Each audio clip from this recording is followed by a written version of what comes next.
அதாவது வந்துங்க, குடும்பங்கிறது வந்து ஒரு அழகான ஒரு கூடுங்க. சரிங்களா? அந்த கூட ரொம்ப பொக்கிஷமா பார்த்துக்க வேண்டிய கடமை யார் கையிலங்க இருக்கு? அந்த வீட்டுக்கு வாழ வந்த மருமக கையில இருக்கு. சரிங்களா?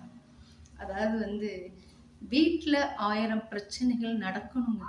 அதாவது வந்து மாமனார், மாமியார், ஹஸ்பண்ட், ஒய்ஃப், நாத்தனார், கொழுந்தனார் இந்த மாதிரி குடும்பங்களா இருக்கும்போது சின்ன சின்ன பிரச்சனைகள் வரதாங்க செய்யும். அந்த பிரச்சனையெல்லாம் வந்தாதான் அந்த குடும்பம் அது பாட்டுக்கு போய்கிட்டு இருக்கும். இது வந்து வெளியாளுக வந்து என்னைக்குமே வந்து அந்த பிரச்சனைக்குள்ள தலையிடக்கூடாது. சரிங்களா? அது யார் கையில இருக்கு? மருமக கையிலையும் அந்த வீட்டுக்கு வந்த மருமையன் கையிலையும் இருக்கு. யாருக்கிட்டையும் போய் அவங்க வீட்டு பிரச்சனையை வெளியில சொல்லக்கூடாது. சரிங்களா? தேர்ட் மெம்பர்ஸ் எப்போதுமே வந்து நம்ம குடும்பத்துல வந்து தலையிட்டாங்கன்னா வீணா பிரச்சனை தாங்க வரும். சரிங்களா?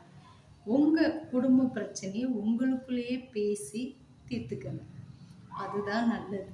ஏன்னா அடுத்தவங்க வந்து அடுத்தவங்ககிட்ட நம்ம சொல்லி அவங்க அவங்க அவங்க நமக்கு வந்து அப்படியே பாவம் போல கவலைப்படுற மாதிரி நமக்கு ஆறுதல் சொல்லுவாங்க. ஆனால் அந்த ஆறுதலுக்கு பின்னாடி அவங்க வந்து என்ன செய்வாங்கன்னா ரொம்ப மகிழ்ச்சியாக சிரிப்பாங்க. சில நல்ல உள்ளங்களும் இருக்காங்க, அறிகுறி சொல்லி இப்படி இருக்கணுமா அப்படி இருக்கணுமா, குடும்பம்னா இப்படி தான் அப்படின்னு சொல்கிற நல்ல உள்ளங்களும் இருக்காங்க. பாவப்படுற மாதிரி அவங்க போக்குலேயே போய் பேசி அவங்களுக்கு நல்லா திரிச்சு விட்டு அதை அப்படியே கொளுத்தி விட்டு திமு திமுன்னு எரிய விட்டு வேடிக்கை பார்த்து சிரிக்கிற ஜனங்களும் இருக்காங்க. அதனால சுதாரிப்பா இருங்க. குடும்பங்கிறது ஒரு கூடு. அந்த கூட்டை யாருமே கலைச்சிடாம பார்த்துக்க வேண்டியது நம்மளுடைய கடமை. அப்போ அதாவது வந்து யாருக்கிட்ட அதாவது வெளியாளுகிட்ட நம்ம வேலைக்கு போனாலுமே வந்து ஒரு சொல்லதான் செய்வாங்க. நம்ம குடும்பத்துக்காக உழைச்சவங்க, நம்ம புருஷனை பெத்து கொடுத்தவங்க, நம்ம புருஷனை வந்து வளர்த்தவங்க, ஆளாக்குனவங்க. சரிங்களா? அவங்க கூட ஒரு வார்த்தை ஏதோ சொல்லிட்டு போறாங்க. யாரு? நம்ம மாமியார், நம்ம மாமனார், நம்ம நாத்தனார், நம்ம குழந்தை அப்படின்ட்டு போயிடணுங்க. அதுதான் வாழ்க்கை. சரிங்களா? சண்டை சச்சரவே வராம இருக்கிறதுக்கு நம்ம என்ன வெளியாளுகளா?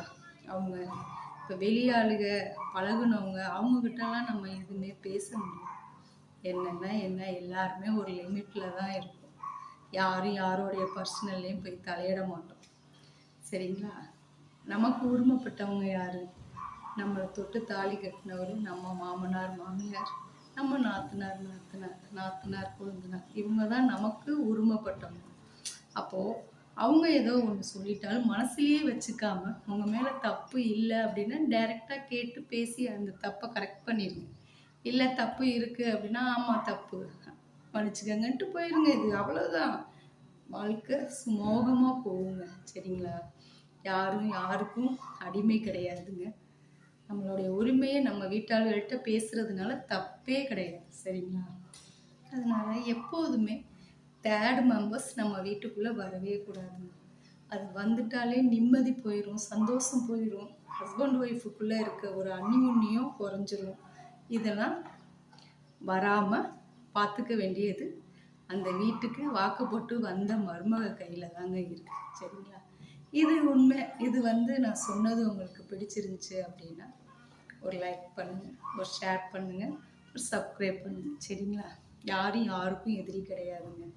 இருக்கிற காலம் சந்தோஷமாக இருந்துட்டு எல்லார் மனசுலையும் வாழ்ந்துட்டு நம்ம போகணுங்க. அதுதாங்க வாழ்க்கை. சரிங்களா? இதுதான் நான் இப்படி தான் இருக்கேன், இனிமேலும் இப்படித்தான் இருப்பேன். இது என்னுடைய கொள்கைங்க. பிடிச்சிருந்தா லைக் பண்ணுங்க.